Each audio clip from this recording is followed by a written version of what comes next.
Grandes poderes vêm grandes responsabilidades.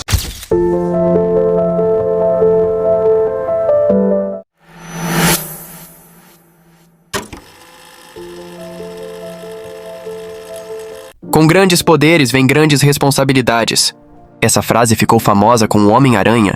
Mas você já parou para pensar o quanto ela se aplica à vida real? Ter poder, talento ou habilidade pode ser uma bênção. Mas também pode ser um fardo.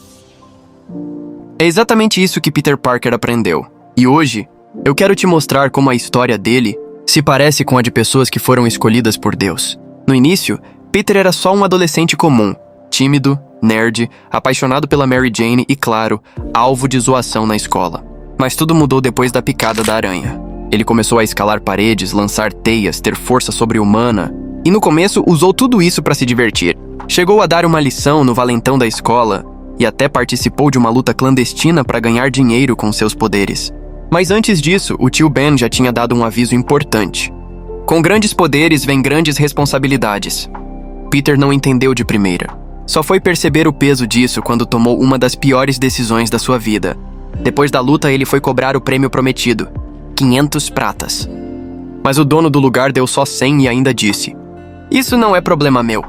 Logo depois, um ladrão passou correndo, roubou o dinheiro e fugiu. Peter viu tudo e não fez nada. Deixou o cara escapar. E ainda soltou. E quem disse que isso é problema meu?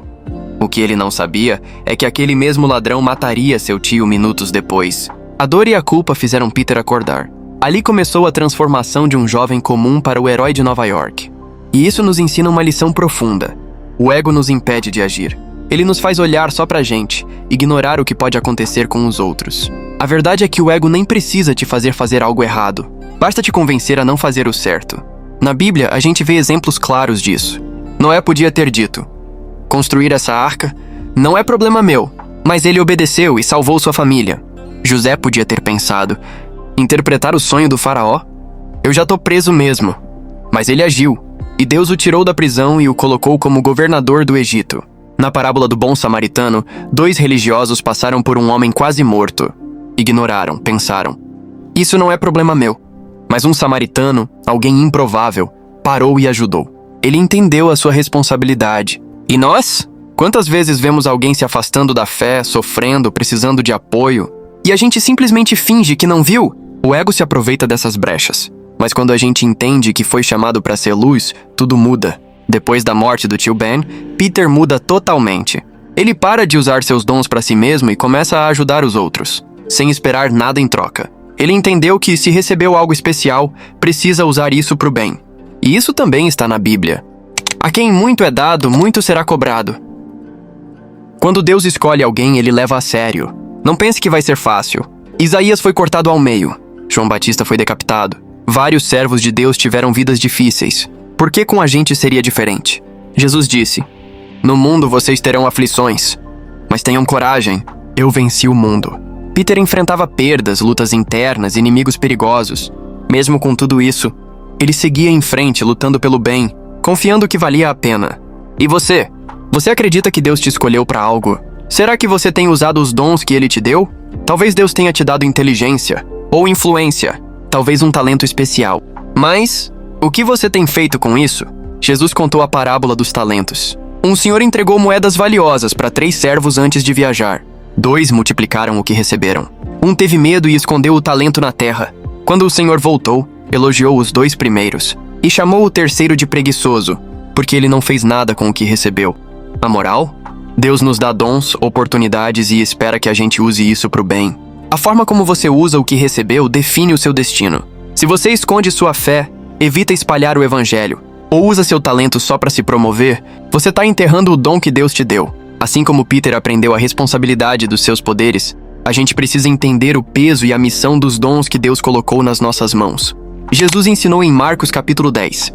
Quem quiser ser importante, que sirva aos outros. Quem quiser ser o primeiro, que seja servo de todos. Pois até o Filho do Homem não veio para ser servido, mas para servir e dar a vida em resgate por muitos. No final das contas, Peter percebeu que ser herói não tem a ver com fama ou superpoderes, mas com servir. A pergunta que fica é: como você está usando os dons e habilidades que Deus te deu? Tá assumindo sua missão como servo do Senhor? Ou tá fugindo dela? Pense nisso. Quantas vezes a gente também carrega um poder e nem percebe? Você já reparou como seu jeito de falar pode levantar ou destruir alguém? Como sua presença pode transformar o clima de um lugar? Como sua história de vida pode impactar outras pessoas que estão à beira de desistir? A verdade é que todos nós temos um dom. Pode não ser escalar parede, mas pode ser escalar barreiras emocionais de alguém só com a palavra certa, na hora certa. E a Bíblia fala disso. Lá em Romanos, capítulo 12, Paulo explica que Deus distribuiu dons diferentes para cada um. Uns têm o dom de ensinar, outros de servir, de liderar, de consolar. Mas todos têm uma responsabilidade com aquilo que receberam. E sabe o que é louco? Muita gente vive como se fosse só mais um no mundo. Como se não tivesse importância nenhuma. Mas olha para a vida de José. Deus deu a ele o dom de interpretar sonhos. E isso mudou a história de uma nação inteira. Agora imagina se José tivesse ignorado o chamado. Quantas pessoas iam sofrer por causa disso? E aqui vai a reflexão real. Quem está sofrendo porque você ainda não entendeu o seu chamado? Quem está em silêncio esperando você tomar uma atitude? Ter um dom, seja ele qual for, não é sobre você brilhar. É sobre você servir. É sobre ser luz, onde só existe escuridão. E talvez você esteja aí pensando: ah, mas eu não sei qual é o meu dom. Então escuta isso.